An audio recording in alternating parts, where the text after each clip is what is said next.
नमस्ते। आज की इस विशेष चर्चा में आपका स्वागत है।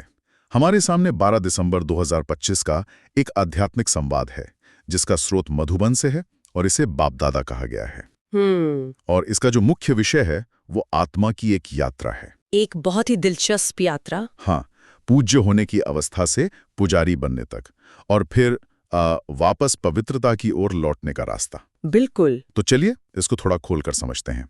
हमारा मिशन है इसमें बताई गई मुख्य अवधारणाओं को समझना, जैसे कि आत्माभिमान, समय का चक्र और ज्ञान मार्ग और भक्ति मार्ग के बीच का जो फर्क बताया है वो भी। हाँ, तो शुरू करते हैं इसकी सबसे आकर्षक पंक्ति से। आप ही पूजा, आप ही पुजारी। इसका क्या मतलब है? ये सुनने में तो एक पहेली जैसा लगता है। बिल्कुल है। मतलब एक ही व्यक्ति पूजने वाला भी और जिसकी पूजा हो रही है वो भी, ये कैसे हो सकता है? हाँ, ये तो विरोधाभासी है। ये विरोधाभास तब तक लगता है जब तक हम समय के चक्र को नहीं समझते। यहाँ जो बात कही गई है वो ये है कि एक समय था जिसे सतयुग कहा गया है। अच्छा। जब आत्माएं देवी देवता के रूप में शुद्ध और पूज्य थीं। ओके, मतलब अपने मूल स्वरूप में। हाँ, बिल्कुल। लेकिन फिर समय का चक्र घूमता है, सतयुग से त्रेता, फिर द्वापर और कलयुग आता है। और इस यात्रा में वही आत्माएं धीरे धीरे अपनी पवित्रता खो देती हैं। अपनी शक्ति भी। शक्ति, पवित्रता, सब कुछ।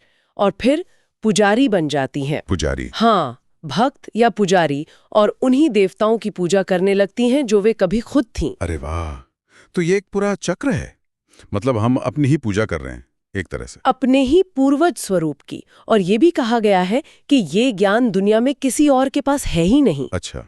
जी, स्रोत के अनुसार सृष्टि के आदि, मध्य और अंत का ये जो ज्ञान है, ये केवल पिता या ज्ञान का सागर ही सुनाते हैं। तो ये दुनिया की समझ से बिल्कुल अलग है। बहुत अलग। नई दुनिया में केवल एक ही पूज्य देवी देवता धर्म होता है, जबकि इस समय सारी दुनिया पुजारी है। यहाँ पर भगवत गीता का भी जिक्र है, लेकिन एक बहुत ही अलग दृष्टिकोण से। हाँ, और ये बात तो बहुतों को हैरान कर सकती है। क्या कहा गया है? कहा गया है कि गीता का ज्ञान कृष्ण ने नहीं दिया। क्या?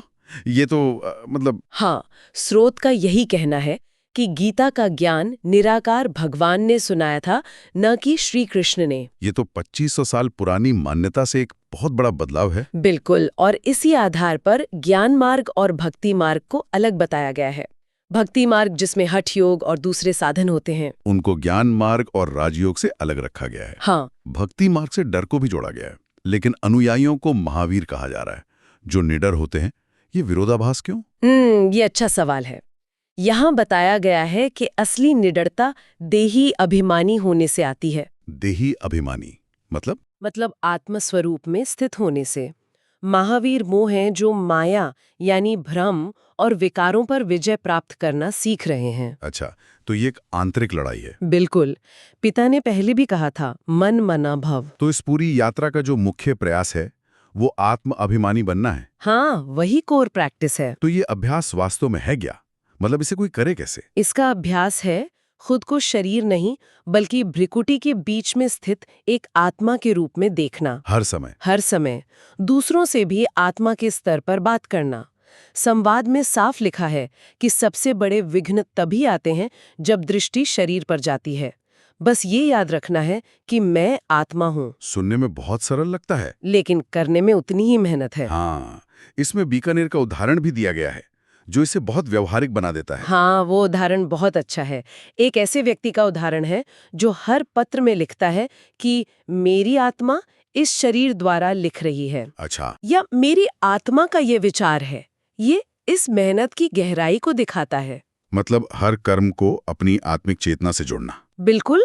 और इसी अभ्यास से सबसे बड़े शत्रु काम विकार पर विजय पाने की बात कही गई है। वो कैसे? जब आप खुद को और सामने वाले को एक पवित्र आत्मा के रूप में देखते हैं तो देह का आकर्षण अपने आप काम हो जाता है। दृष्टि बदल जाती है। दृष्टि और वृत्ति दोनों बदल जाती हैं। लेकिन संवाद में माया के तूफान का जिक्र है, और ये भी कि कैसे बड़े बड़े महारथी भी गिर पड़ते हैं। ये कैसे होता है? हाँ, ये एक बहुत बड़ी चेतावनी है। ये महारथी कौन है? महारथी वो हैं जो इस रास्ते पर सालों से चल रहे हैं, बहुत शक्तिशाली हैं, फिर भी वो भी गिर जाते हैं। क्यों? माया का सबसे बड़ा हथियार है संशय। संशय मतलब संदेह। हाँ, संदेह। जब संदेह आता है तो व्यक्ति पढ़ाई छोड़ देता है और उसकी उन्नति रुक जाती है। किस तरह का संदेह? किसी भी तरह का, क्या ये ज्ञान सही है, क्या मैं कर पाऊंगा, कुछ भी। यहाँ माया की तुलना एक मगरमच्छ से की गई है जो एक हाथी को भी निगल सकता है। मतलब एक शक्तिशाली आत्मा भी माया के प्रभाव में आ सकती है। बिल्कुल। तो इस संदेह का इसका समाधान क्या है? समाधान है निश्चय, अटूट विश्वास। निश्चय। सूत्र है निश्चय बुद्धि विजयंती। जिनकी बुद्धि में निश्चय है वही विजयी होते हैं। हाँ, सलाह ये दी गई है कि व्यर्थ की बातों में ना पड़कर केवल एक मुख्य काम पर ध्यान केंद्रित करें, एक पिता को याद करना। और उससे क्या होगा? उससे पाप कर्म विनाश होंगे और जब अनुभव होते हैं तो निश्चय अपने आप पक्का हो जाता है। तो इन सब बातों का सार क्या है? मतलब अंतिम लक्ष्य क्या है? लक्ष्य है साधारण मनुष्य से नारायण बनना। नर से नारायण और एक दैवीय राज्य की स्थापना करना। और ये पद योग बल से मिलता है, भक्ति मार्ग के यज्ञ तप से नहीं। योग बल से। हाँ, सतयुग में कोई पाप कर्म नहीं होता क्योंकि वहाँ लोभ या झूठ होता ही नहीं है। वो निर्विकारी दुनिया है। बिल्कुल। अंत में माया प्रूफ बनने का एक बहुत शक्तिशाली वरदान दिया गया है। हाँ, वो बहुत सुंदर है। माया प्रूफ जैसे वाटर प्रूफ होता है। जी। वरदान है कि जो पिता के अविनाशी और निस्वार्थ प्रेम में मग्न रहते हैं वे माया प्रूफ बन जाते हैं। अच्छा। जैसे वाटर प्रूफ कपड़े पर पानी की एक बूंद भी नहीं टिकती, वैसे ही उन पर माया का कोई वार असर नहीं कर सकता। फिसल जाता है। बिल्कुल फिसल जाता है। तो आज की चर्चा के जो मुख्य बिंदु रहे वो थे पूज्य से पुजारी बनने का चक्र, ज्ञान और भक्ति का अंतर, आत्म अभिमानी बनने का व्यवहारिक प्रयास और माया पर विजय पाने के लिए निश्चय की शक्ति। ये पूरी रूपरेखा आत्म परिवर्तन की है, एक विकारी दुनिया से एक निर्विकारी दुनिया की ओर जाने की। ये सिर्फ जानकारी नहीं बल्कि एक अभ्यास का मार्ग है। बिल्कुल। तो आज की चर्चा से एक विचार साथ ले जाने के लिए संवाद में कर्मातीत बनने का जिक्र है, यानी कर्मों के बंधन में आए बिना मालिक बनकर कर्म कराना।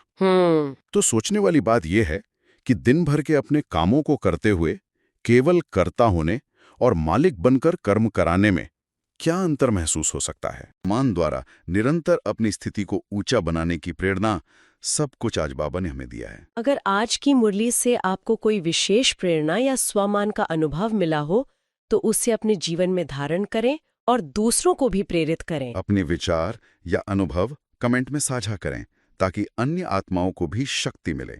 याद रखें, हर शुभ संकल्प ही विश्व कल्याण की सेवा है। ओम शांति। ओम शांति।